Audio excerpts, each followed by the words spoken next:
She's the kitten. I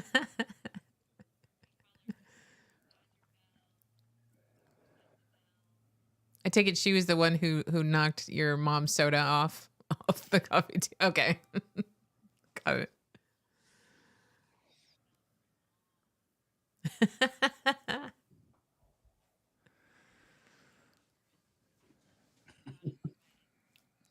That's okay. Our dogs do the same thing. They just kind of walk in. Hey, what's going on? When it gets to be around 11 o'clock, that's when they start to come in and really bug us because that's that's the end. They're like, okay, it's time to go now. Yep. Built-in alarm systems. Yeah. Yeah. At 11 o'clock, I need you to come in and start making a whole bunch of fuss. Okay. Thank you.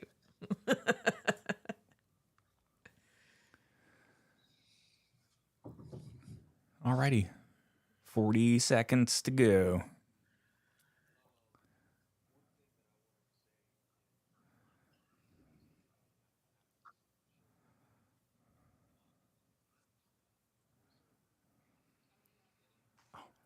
Isn't that like James Earl Jones-esque? Yeah. Yeah. Brian, I've told him that. He's like, "Oh, you're messing with me." I'm like, "Yeah, see, it sounds so good." No, it sounds, yeah. He could totally do documentaries completely. All right. It is 10 o'clock. It's Saturday morning. Welcome to Sober Mind, everybody. Good morning. Welcome. All right. I'm going to do quick introductions, then we're going to roll the credits. My name is John. I'm Judy. Got Patrick, our good dear friend up here, and our very special guests today, Laura and Brian. Let's roll the intros. This podcast contains adult themes and language. The views expressed here are our own opinions and experiences. We are not medical professionals. In this podcast, we discuss our opinions about mental health, sobriety, addiction, and our pursuit of happiness and peace. This is Sober Mind. Yeah. Patrick and I went on a trail run this morning, and this music would have been very fitting. Oh, that for would us. have been perfect. Yeah. Okay. I've been talking about this for several weeks since Laura, Brian, and I discussed it, and I'm super excited to have a very chill discussion today. I think we'll probably jump into some reminiscing of alcoholic behaviors, and I'm curious to get Brian's perspective on that from his perspective about our former behaviors. So we'll dive into that. Laura is a teacher, and we met for coffee a few weeks ago, and we started talking about the digital age, if you will, and social media, and my old man perceived thoughts on social media and electronic impact on the sociology of the development of our youth. And Laura's got a lot of good insight and perspective to share, so we're just gonna sponge some knowledge and insight. Laura and Brian, you guys were out of town last weekend, but we got into a juicy discussion about the generation gaps and the social media and all that good stuff. Yeah. Also the inundation that we get now as opposed to, 30, 40 years ago where we weren't inundated with all of the instant information. Yeah, feeding that little rabbit. Yeah. So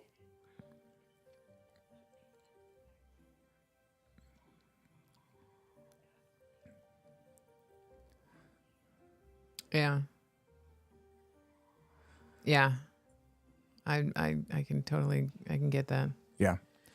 Okay, well, there's a lot to unfold with that one. So before we get into the meat and potatoes of that discussion, Brian, you and I had an offline conversation about this, and I think this is a good outlet for us to discuss this, because what we do on this channel, is we talk about mental health, our mental health journey, all three of us, from an alcoholic's perspective.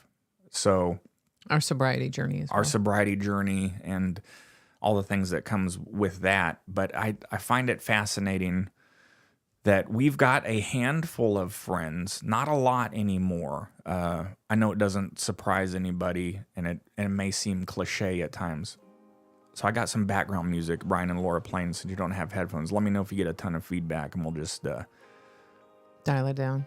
dial it down or shut it off. I'll add it later. So where I was going with that is we've got a handful of friends who are still our friends that we knew during our hardcore partying days.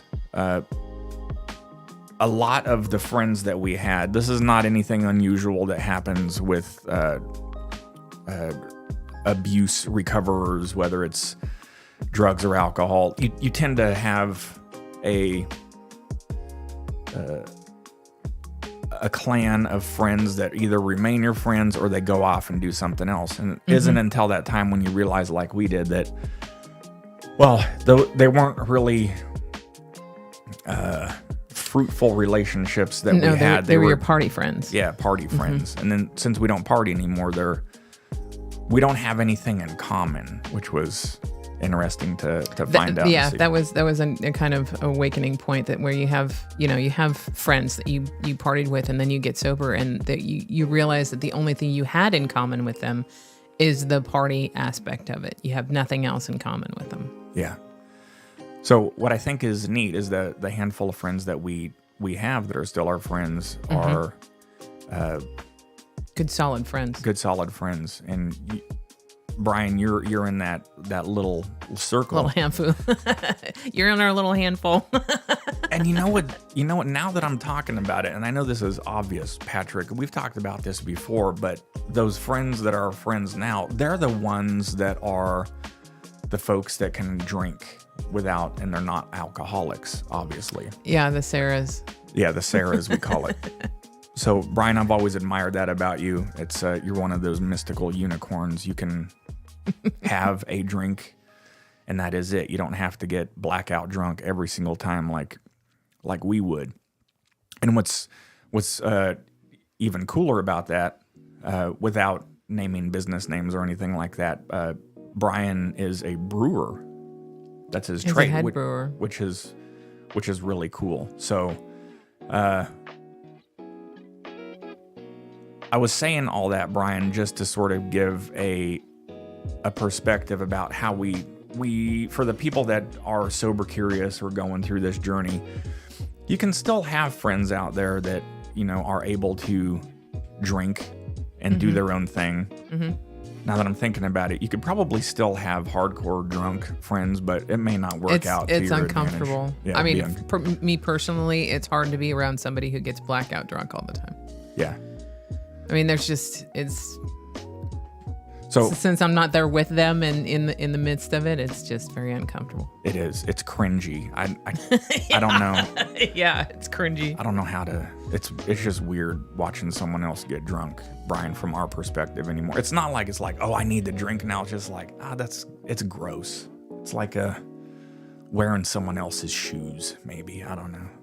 It's like being around a smoker when you quit smoking. The smell of the smoke, it's just, Yeah.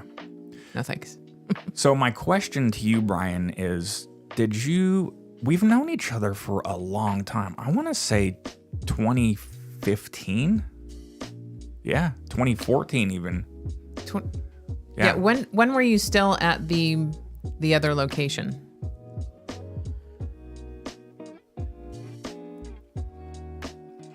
So yeah, 20. Mm-hmm. Yeah, 2014. Yeah. We were into it heavy then. Brian, my question to you is, did you ever think to yourself, dang, John is an alcoholic. He needs to tone it back a little bit.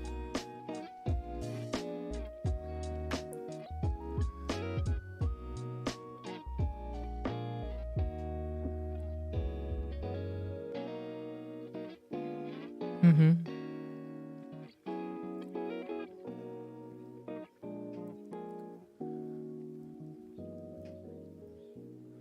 Yeah.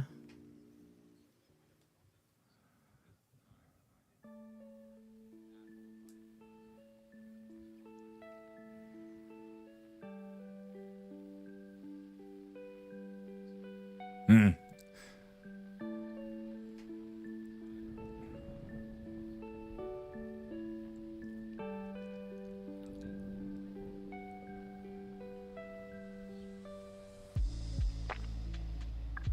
Michelle says she can't hear Brian and Laura.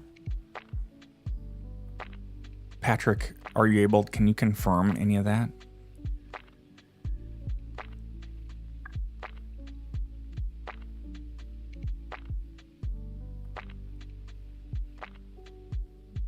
Hold on, I'll we're need doing some- technical stuff. Yeah, I'll need some chatter. No, it's not you. I may have a setting not adjusted.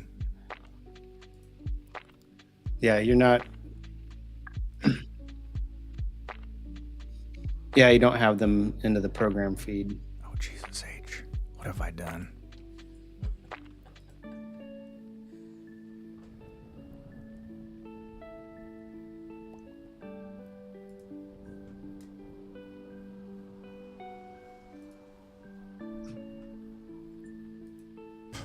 Got it. Michelle, Good? thank you. Yeah, I had it on. See, that's the first time. Now I know. Damn it. Can you hear him now, Patrick? We're Testing. talking. We're talking and we're talking. Michelle, can you hear them? Yeah. They're outputting now. Yeah, I got Okay, it. good. Yeah. Okay. Everything Okay. good? Michelle, you're the best. All right, I have to She's good. concentrate.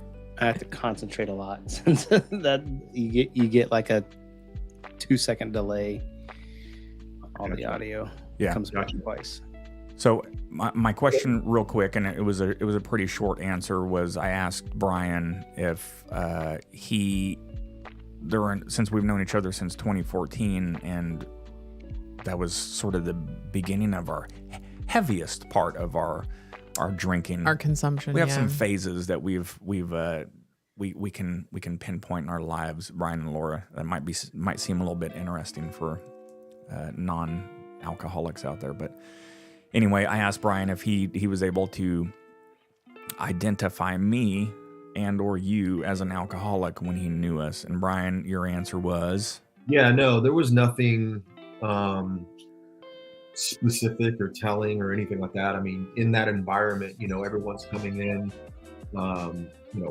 We're a craft beer bar, so we have the variety of beers, and so people are really just kind of exploring the flavors out there of different beers from different breweries. And so, from that filter, everyone was the same to me. Nobody was an alcoholic or a light drinker. Everyone was just kind of in the same kind of category from my perspective.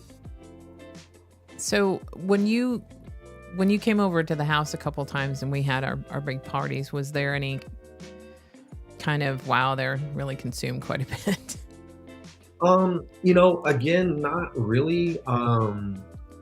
Just because, at the time you guys were in the hobby of home brewing, and so it was something that I was also into. And so because of that, seeing the variety of beer in your refrigerator and seeing kind of, hearing the conversations about the different beers, to me, it was normal because that's what I talked about too.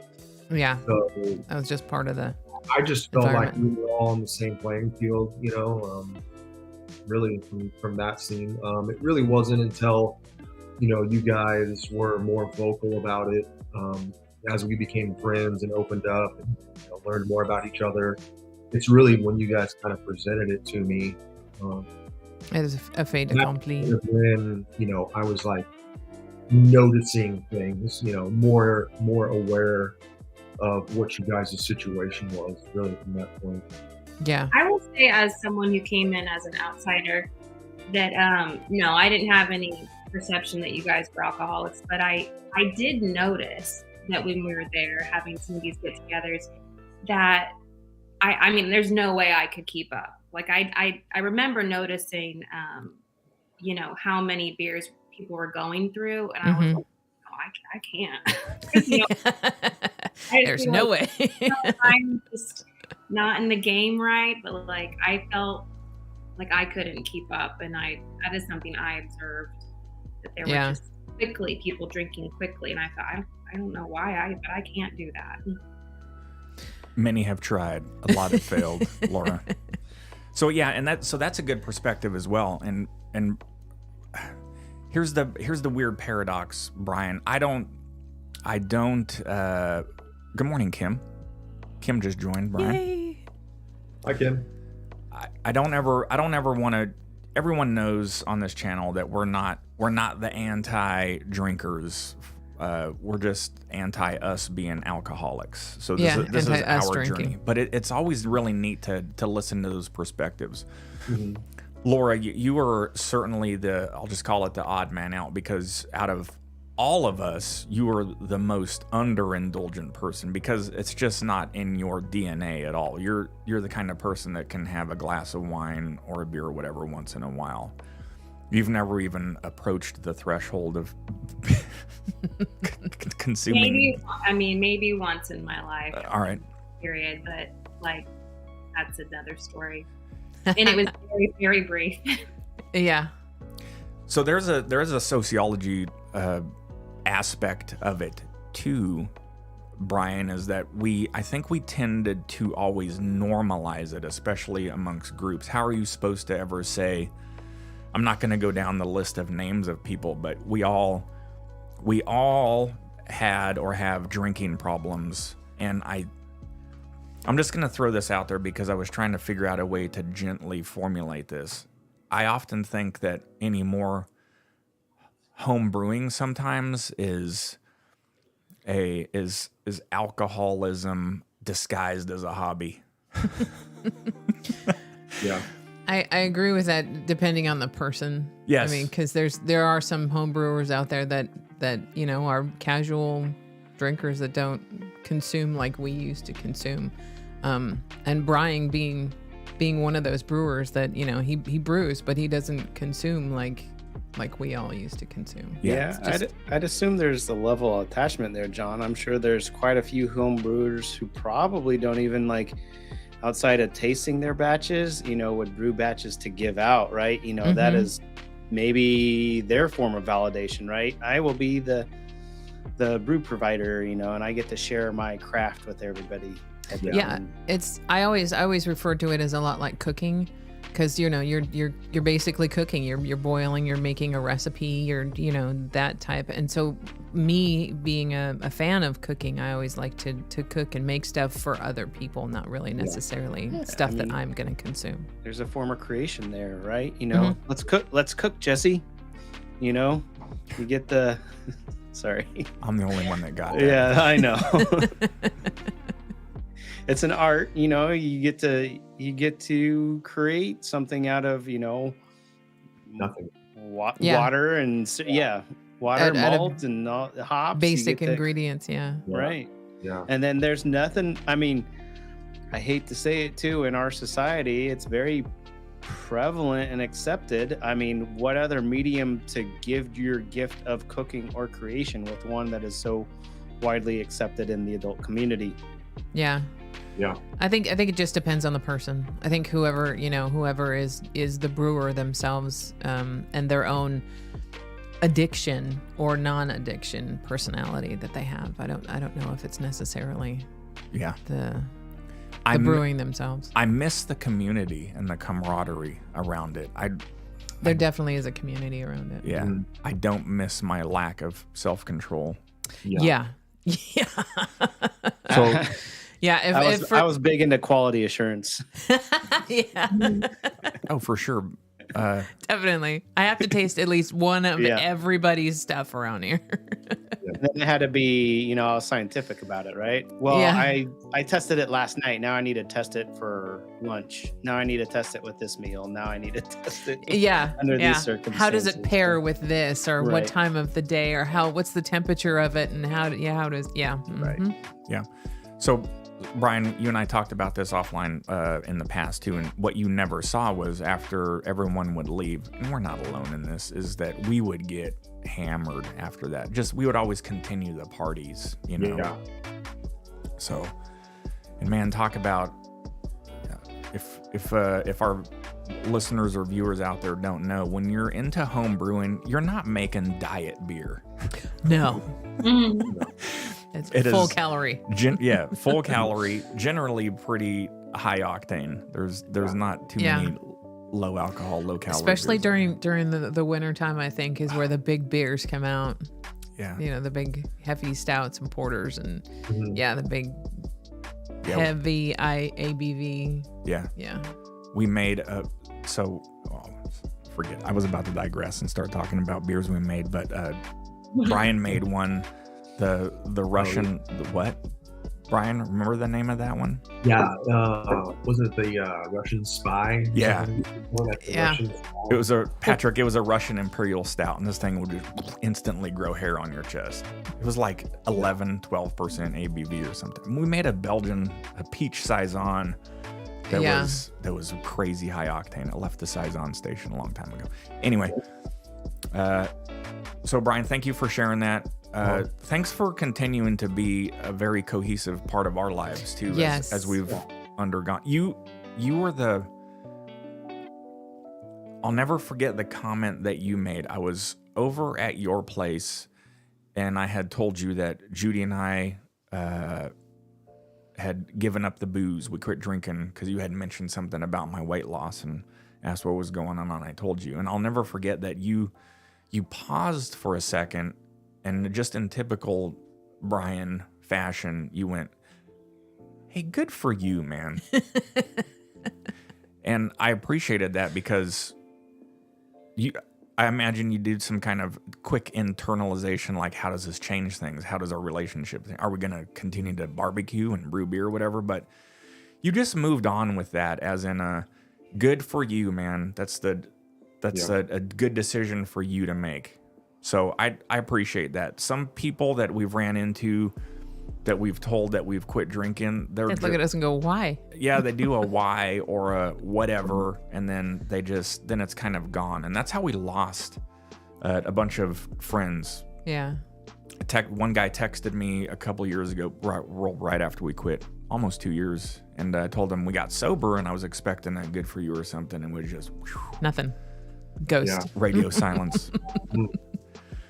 Yeah. Yeah.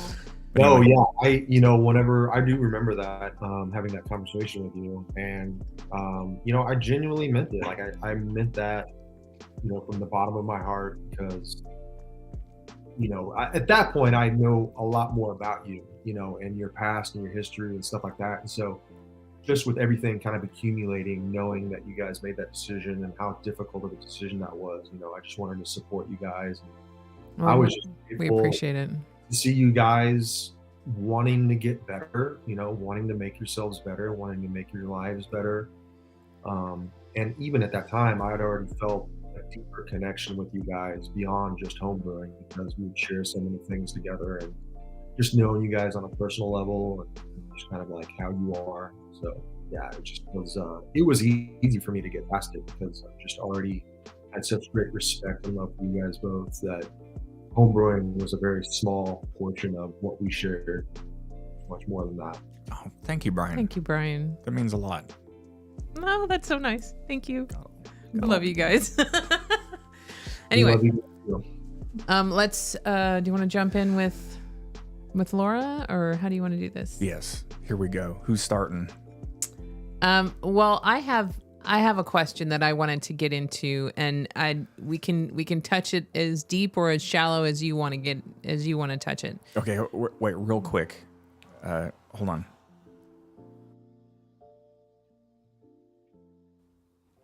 Had to lay down some ground rules. Since being a teacher, I wanted to know if you notice any of your students who possibly have parents or guardians who are addicts or are recovering addicts, and how it affects them in the classroom and in the social environment. So I found out I can say that I teach kindergarten. I've always taught kindergarten.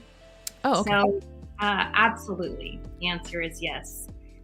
We you see it in their in many ways. I mean, over the years, I've seen, so when things go down at home and something changes Mhm. drastically. I'll say one year I had a dad go to jail, and this child in my class started to act out. Lots Yeah. of just kind of out of nowhere. If you give them small directions, like please come and sit down quietly at the carpet, they withdraw, and they will say no, or they'll just shut down, and sometimes have to be taken out of the room, that they aren't able to even walk out themselves without making a really big scene. So I remembered this particular child had a great year and everything was okay. This child had other siblings in the home, and the parent had come to a conference, in my opinion, high off of something, and so you knew things were going on. But she had a lot of support at home with the siblings, and when things sort of went down near the end of the year, where the parent, I think, was taken to jail, and I think mom was also on and off drugs, she just started to act out, every day. So you see that, you see ADHD, you see just unable to handle their emotions. I think when parents are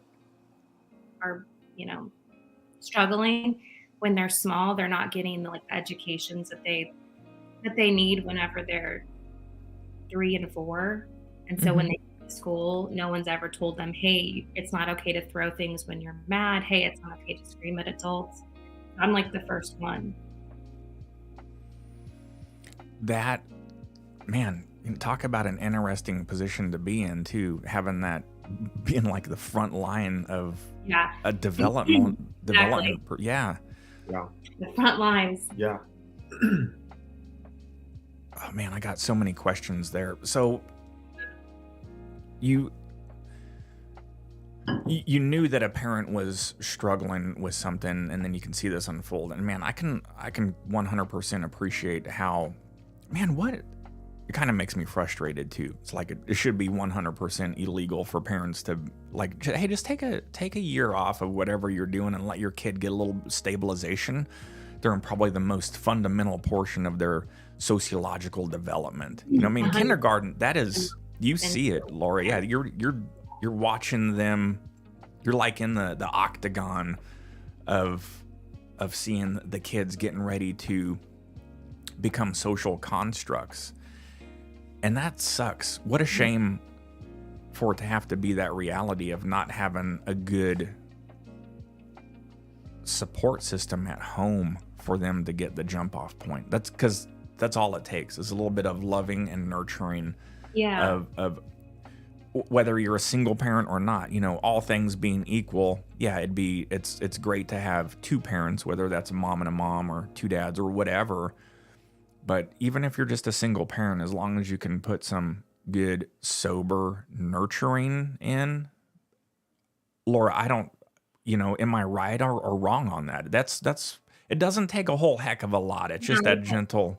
it doesn't. Even we had like a PD a few years back about it, about even just like one supportive adult can make all the difference. And that might be, like a high school teacher that you meet when it's not too late. I'll say that it's not too late. You can be 15, 16, 17, and then have someone support you in your life and help you through. I feel like they have your back, and you can still turn out okay. But if they don't have anyone, and sometimes I work in an urban district, they don't have support systems, and if there's anxiety, depression, and then substance abuse, alcohol abuse, and they aren't around their family, like they've got nothing.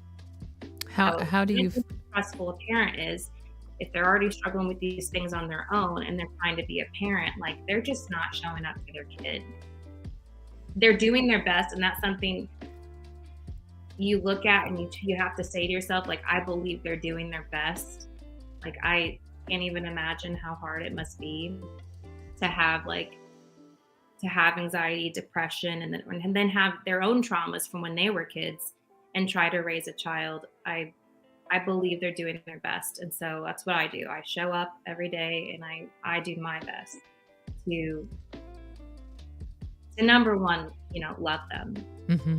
Tell them I love them and be there. Teach them how to be kind. So how do you, when you're in that environment and you have a child who you notice these traits coming out, what kind of training and teachings do you draw upon to help that child? Well, we this last year we did a whole year-long training on Trauma Smart. We've had other professional developments regarding trauma, and even had maybe a foster coordinator talk about their experience, some of their trainings that they do with foster parents to prepare for kids with trauma. So, it is something that's ongoing. It's kind of been a hot topic in the last few years to get teachers on board with. So what do I do? I'll say number one, listen. Same things you would do with a partner, right? Mm-hmm.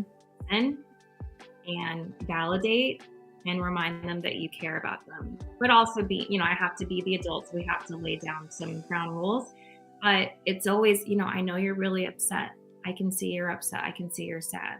I would be sad too. I understand where you're coming from, but we can't X, Y, and Z.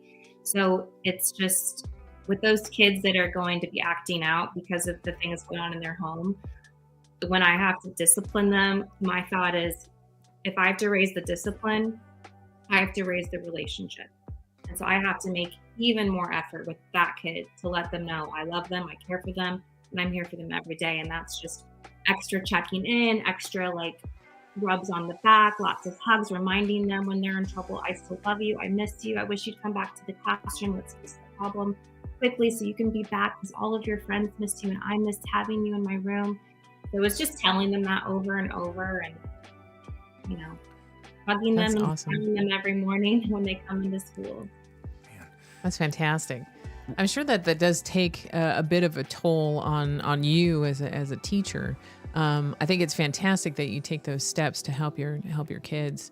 But you had mentioned that they're starting now to involve more training on these types of situations.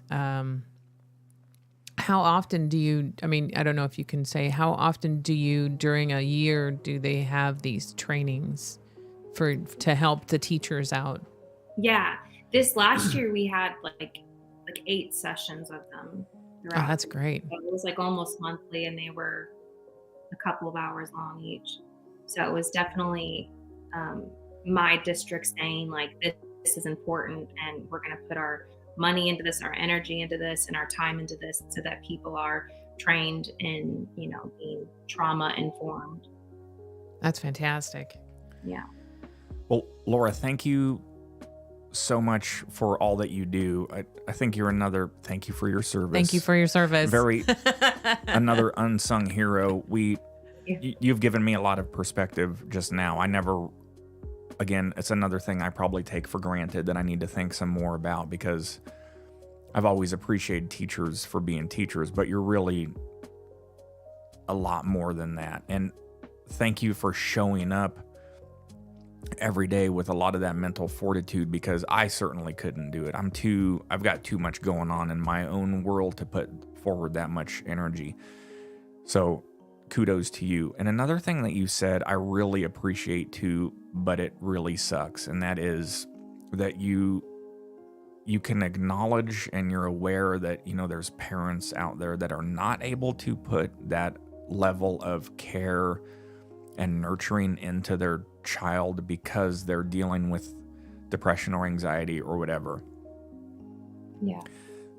That sucks, because I think I told Judy I had a real deep, dark, depressive episode a year ago, and it was really bad. And I remember telling myself then, like, I could barely take care of our dog.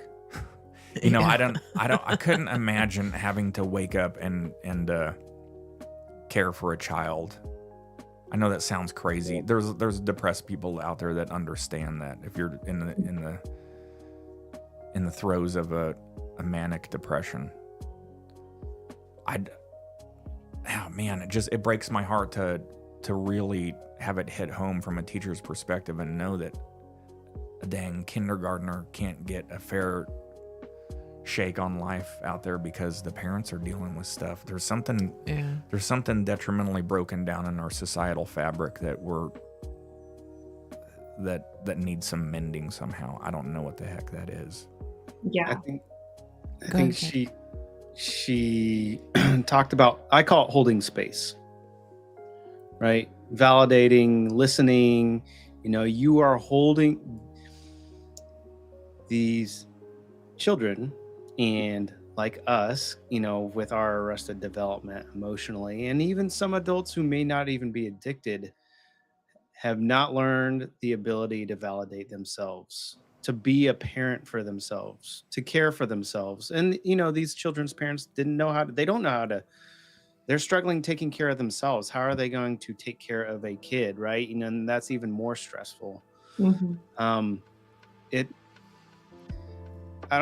You know, we talk about societal fabric here, John, but the truth of the matter is, like, if you want it to change, you know, like Laura, you have to be the change that you want to see, right? You can't go out and say, like, we're going to make parents get all this training and they're going to do this, or we're going to give all this money away for this thing.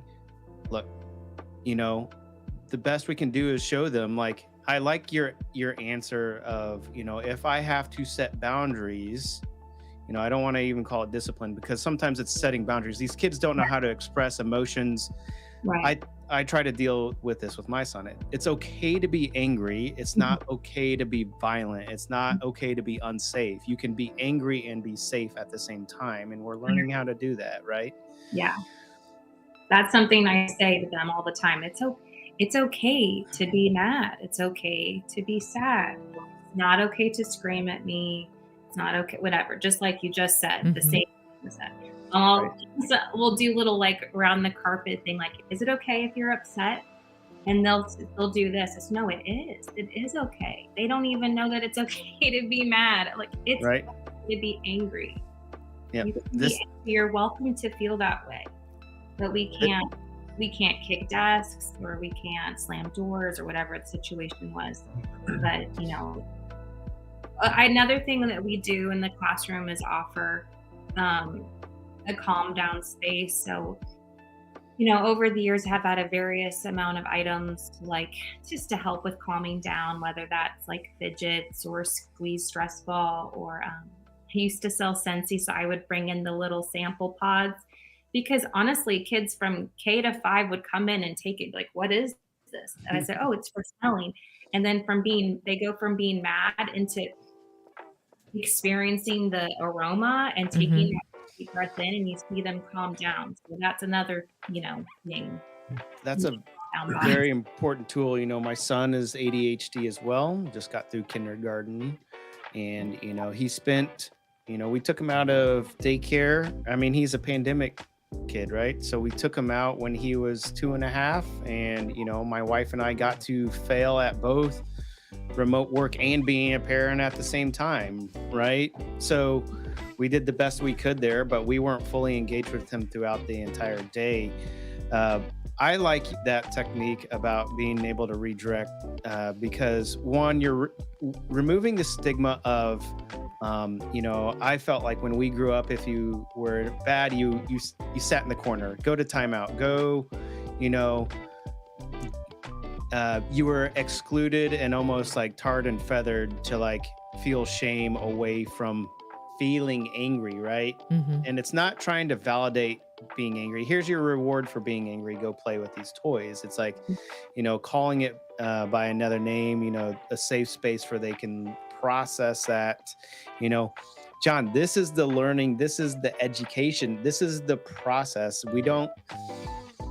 We are learning how to deal with our emotions, and this is just part of the journey with it. These kids have just never had any sort of structure of any inkling of how to do that on their own, because their authority figures that have been prevalent all their lives don't even know themselves.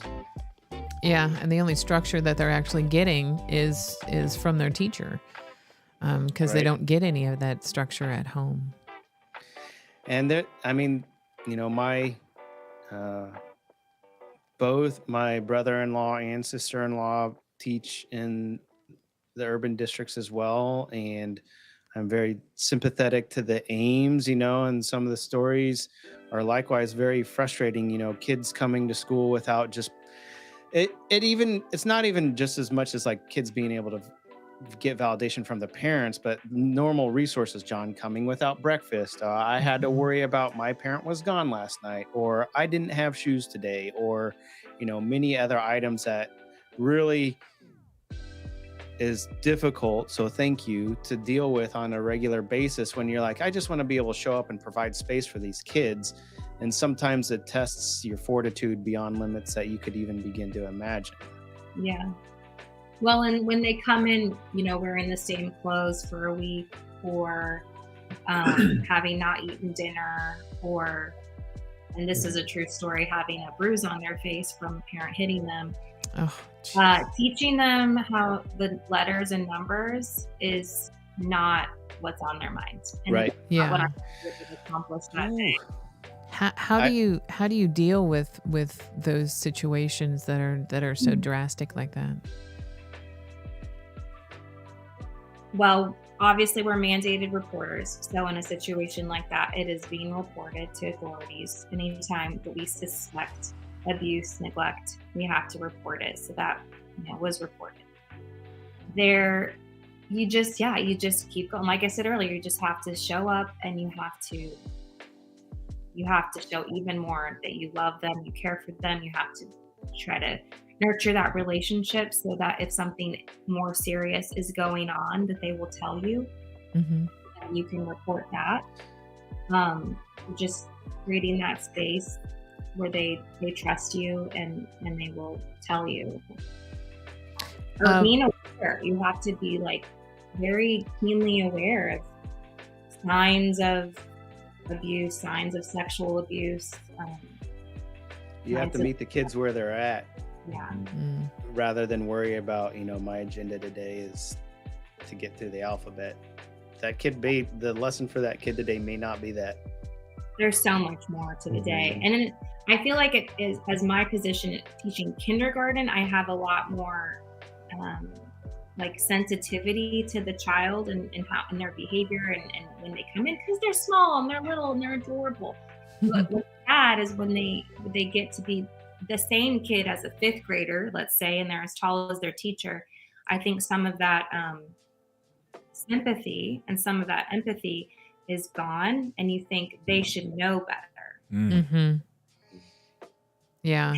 They don't, and you forget that these kids have home lives that are sometimes horrendous. Mm-hmm.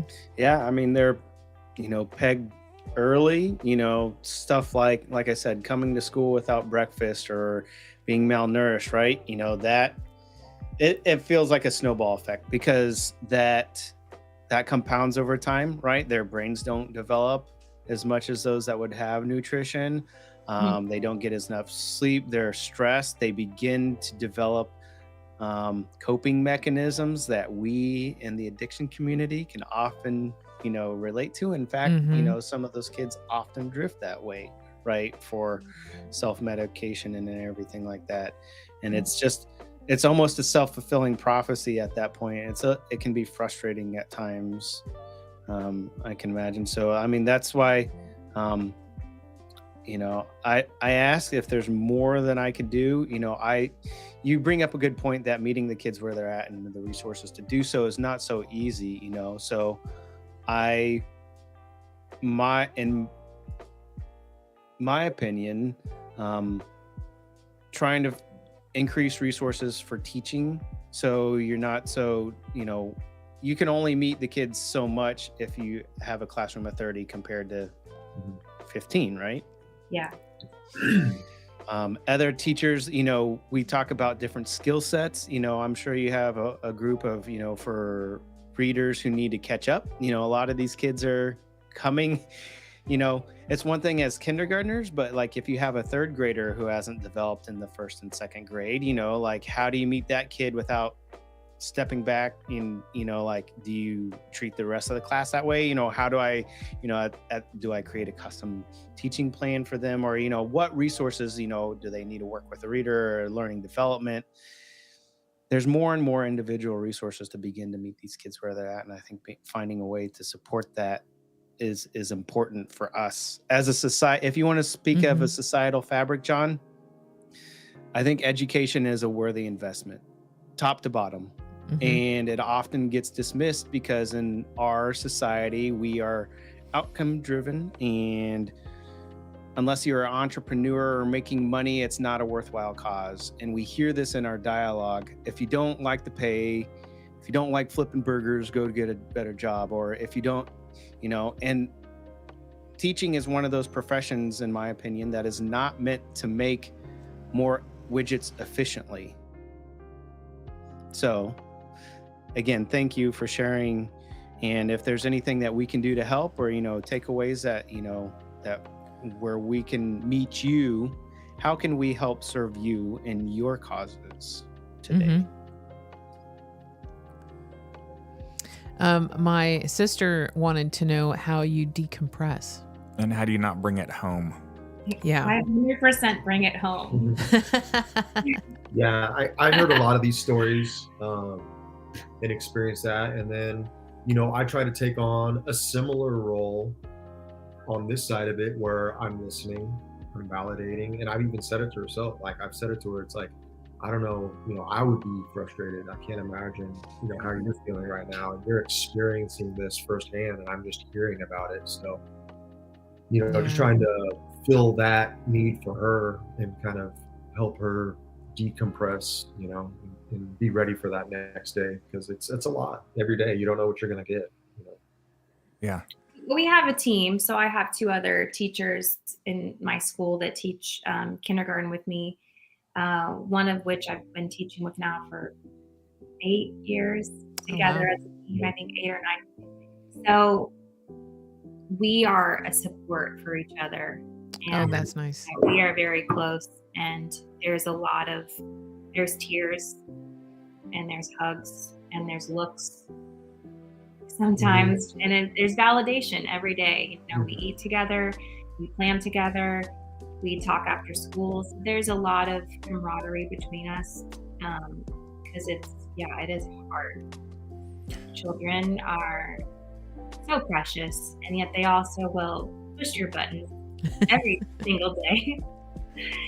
So I'm really grateful to have some teammates that are, beside me and support me. And, I hope I'm that for them too, that when they need oh my gosh, I can't believe that parent did that. Or, yeah, this student is hard. I know it's tough today. I'm sorry you're going through that. Or I've called, never mind. But it's good that you have a team. Yeah. That you're not just solo flying, trying to deal with all of the stressors that come with your position. That you have that team that's there to help support you, and we come together, because most of the day, you're in your own little island with your class, and so it can feel isolating. It can feel hard and heavy, and you're just through the ringer. But when you have those moments to connect with your teammates, that helps me a lot. I know I still bring it home. I'm not perfect. I wake up in the night thinking about my kids. Yeah. They're on my mind. Well, it's because you're a good teacher. Laura, I gotta ask, how do the was going to say confrontations. I know it sounds like we're focusing a lot on the negative, but it's just kind of what we do here. We talk about the problems of things. So you have an issue with a child that's, malnourished or wearing the same clothes for a week. Do you call the parents? Do they come in? Do you get to have those chats gently, or how does that all unfold, or no? In a school, they would offer, we have a social worker and we have a counselor. So most likely, if I suspect, hey, little Johnny has worn the same clothes all week and, they're urine soaked, which is actually something that's happened, then I would tell the social worker or the counselor, and then it's kind of their role to reach out and to offer assistance, offer help. And so sometimes they are asked to come in and do, I don't know what they call it. It's not like a background check, but Health and welfare. A wellness check, or just no, the social story, I think is what they call it, a social story. So they kind of get all the background, the counselor does, and then I think then they just sort of work with the parent to offer other resources and support. So yeah, I'm sort of the middleman. I would say that I would tell the social worker or the counselor, and then they reach out. That's good. That's kind of a relief that you don't have to tote all of that around. You got bigger fish to fry. So, dang, I got a ton of questions. Maybe we can have when the schedule's right, another future session. Have you guys on as guests if you're so inclined. I do want to ask what we talked about before. So I went off on a tangent last week when we started talking about the availability of social media and to children and electronics in general, and how much of a distraction they are. And Laura, you've heard me say this started really just getting to me, and I try not to, but it's I'm an avid runner. Started a couple years ago to where I'd be running around the neighborhood during school sessions or seasons, and it's like a weird dystopian future to where you can see, bad posture, 5 kids in a line at the bus stop, all just staring down at their phones, not engaging at all with society or their friends and building that social construct. Yeah. And so going backwards a little bit, all the way down to kindergarten, is this something that you are witnessing at that young of an age already as well? Yeah, they their attention span isn't as, if they've been at home and they've been babysat by the television or a tablet in front of them, sitting down for periods of time is hard. So that means learning is hard. They will come. I always marvel at Christmas time when they come back, and I said, we go around the circle. What did everyone get this year? And so they can all share. And they'll say this game and that game, and I'm just like, what? I've never heard of that. I don't know. They're very much involved in video games, and sometimes they say they have a phone, or sometimes they bring a phone to school in their backpack. I don't know if it's theirs or their parents'. But it's a problem. I know in 5th grade, it's also a problem to bring in a phone. I cannot understand, as a parent and as a teacher, why a 5th grader needs a phone at all. 0. But I'm old school like you. I just don't. I'm not for it. So how does it affect their learning capability in the classroom when you notice kids who have a phone and are on technology all the time, as opposed to the children who are not on technology all the time and who don't have a phone? How does it affect their learning capability in class? Yeah, I would say their attention span, their ability to problem solve, their attention to detail, their fine motor skills. Yeah. That's pretty imperative. Yeah. Patrick, thoughts? If they've only been holding a phone or looking at a tablet, then they probably haven't been practicing, writing their name. Yeah. Patrick, thoughts, questions, concerns, haikus? Right? Rhode Island is neither a road nor an island. Discuss amongst yourselves. It is something, you know, obviously it's an item that I personally struggle with in my own way, just because technology is so prevalent. But it's also something that the kids are going to have to deal with on their own. And what I mean, like on their own, is like we talked about learning how to reparent, validate, holding space, and giving the kids the tool to validate themselves. And same with technology. We're not going to be able to say, you know what, they're all gone. They're just not going to exist, right? They're going to have to learn the value of doing that. And we're going to have to create the spaces that validate the interaction and everything else that go along with, you know, like, hey, this is a healthy relationship with electronics. And I've talked about this before.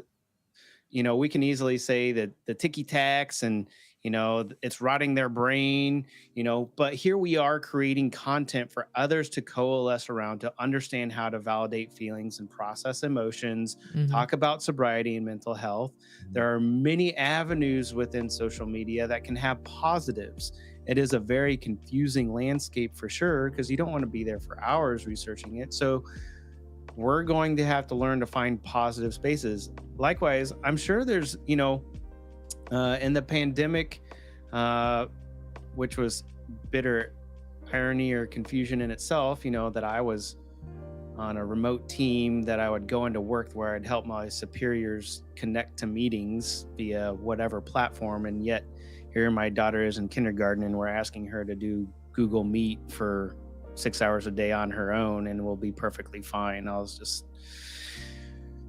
My point is there's tons of applications and programs that are well written for kids that help, that are very well engaging. You know, you do it for 15 minutes to learn this concept or whatever, and then you move on and apply it here or whatever. What I'm trying to say is, like, we can't throw the baby out with the bathwater. Yeah. And it's going to take time to sit down. This, John, you said it yourself, this has come up so quick. Within my generation, I feel like the Zennial and Millennials has grown up with it. You know, the Atari was around when I was a kid, and then I got to age up with the Nintendo, Super Nintendo, and everything like that. But, you know, I also had a pager in high school, and then a cell phone at the tail end, and then into college. So, you know, you had to learn. I feel like I grew up with technology in some ways there. These kids are being thrust into it at a much earlier age, and they're going to have to deal with their own battles. The best we can do is hold space for them to try and figure that out, to learn what a healthy relationship with these devices are. I don't know what it is. I don't either. I agree with you wholeheartedly. It's my selfish disappointment. You know, Patrick, I'm a geek. When Judy and I first got together 20 years ago, she was frustrated by me building computers back then and nerding out on stuff. So Why is it a disappointment? Because I feel a lack of control that we don't have about regulation. There's a lot to unpack there. Yeah, and as a small child, they don't have that ability to regulate it. Right. I even, you know, and I'll speak from just a personal perspective. I have a 10-year-old who, you know, he started to get into the Xbox, Lord help us, and we'd say, okay, you need to be done at this time. You need to be off at this time. I'm telling him, we've got this next. We've got to turn it off at this time. Kept warning him. That time came and gone, and he can't get off. And one day I just lost it in a calm way, and I said, this is my fault. I thought you actually would be, you know, you would be able to handle this responsibility, and have some self-discipline to stop when I told you to stop, and you really just can't. You really can't. Yeah. I do think it's beyond their development, and So yeah, I do kind of disagree with you, Patrick. I don't think they're able to regulate. I'm not sure of a safe space online. Sure, there's some good things out there, but I think family values and time spent together in discussion in the real world is always going to be a better teacher than anything on a computer or on a TV or on a game. So you're not really for the learning programs like Leapfrog and some of the other programs that are out there that are specifically for learning or teaching. It's not bad. Mhm. It's no substitute for one-on-one conversations between a parent and their child. Yeah. That your parent is always going to be Yeah. a better teacher than anything else. Yeah, Yeah. more of It's a helpful, and if you have to like take a shower and you put them on a Leapfrog, that's good. Yeah, of course, but they're going to learn better from you than any app. Got it. All right. Okay, man, should have made Sorry. this. No, this is No, this is this is an awesome good. discussion. I think we've just started to crack the surface here, though. But we've been doing a good job, you guys, on keeping it to the 1 hour. So I want to be cognizant of our friends' time. Laura, Brian, thank you so much. Thank you. absolutely. Thanks Yeah, for having me. the information and the conversation has been fantastic. Yeah, and in all seriousness, Laura, you've given me something to ponder. It's what I love about the show. I need to think about how I have taken the teaching society for granted a little bit. I've appreciated teachers because it's a teacher, but I kid. It's because of all of the things that you go through from a mental perspective. I can't possibly do it, and I can't possibly imagine. So. Yeah. We have one quick question from our friend Odie. Hello, parents and society needs to be better educated on how and when to introduce children to technology when used properly will provide many positive benefits. For sure. Yeah, thank you, Odie. That's important. And Michelle, Yeah, we don't sorry, we go don't we don't let 12-year-olds drink, right? correct. Yeah. Good Lord. Yeah. Yeah, and just to Good kind of touch on that a little bit, I mean, it's really, the same concept with anything in life. You can have the nice, expensive, fancy tools in the garage and everything, but if you don't know how to use it, it's completely obsolete. What you Yeah. spent on it or what it looks like, So having the ability to process everything on the basis, on the front lines, Hmm. and those fancy shiny things, and they can be utilized in a more appropriate way, not be so detrimental. Good point. Good point. Michelle said, thank you for being an unsung hero. For sure. Thank you. Okay, I think we'll go ahead and wrap it up. I would like to, there's a ton of stuff that I wanted to talk about. We'll see if your schedules align some other time, Laura. Brian, thank you very much for your candor, and I appreciate your perspective too. Yes, And very much so. And Thank thank you for being in our lives. Both of you are very important to us. You're in our very small circle of friends. So thank you for putting up with us throughout these years and Our pleasure. yeah. Okay. Yeah, Thank you, Patrick.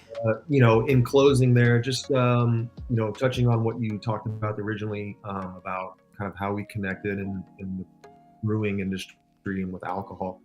Just very fortunate to have our paths cross at that moment. Mhm. Because there's just a very unique moment in time and a special moment. And if we didn't have that, even though you guys are moving away from that, if we didn't have that, I would have never met you guys. And so, I'm very fortunate for that, and happy for you guys and everything you guys have done. Yeah. Thank you. Thank you, Brian. We appreciate you in our life as well. Yep. And you, Laura. we are so happy to have you guys, our friends. Yeah. I still appreciated you when I was at your wedding, sitting in the sun with the without wearing a hat. Thanks for keeping it short and sweet, by the way. I appreciated that. I was like, oh, sweet baby Jesus. It's boiling up. Just kidding. Sorry about that. Okay. we're going to go ahead and wrap it up real quick. We got the bugs on our screen down there. Don't forget, if you or a loved one or anyone you know is struggling with suicidal thoughts or ideation, reach out to the 988 Suicide and Crisis Lifeline. Fantastic spot to get some help.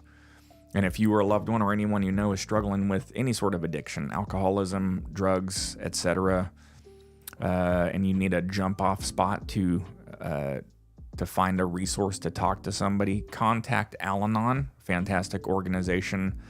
They have resources available online, phone calls, meetings, all of that good stuff. So you owe it to yourselves to take care of you and your loved ones, and there's resources out there available to you. Don't go it alone. Okay. All right. It's been a fantastic show, fantastic chat. Thank you, everybody. Oh, I gotta roll Judy's quick thing here. Yeah. With extra? Yeah. Outro.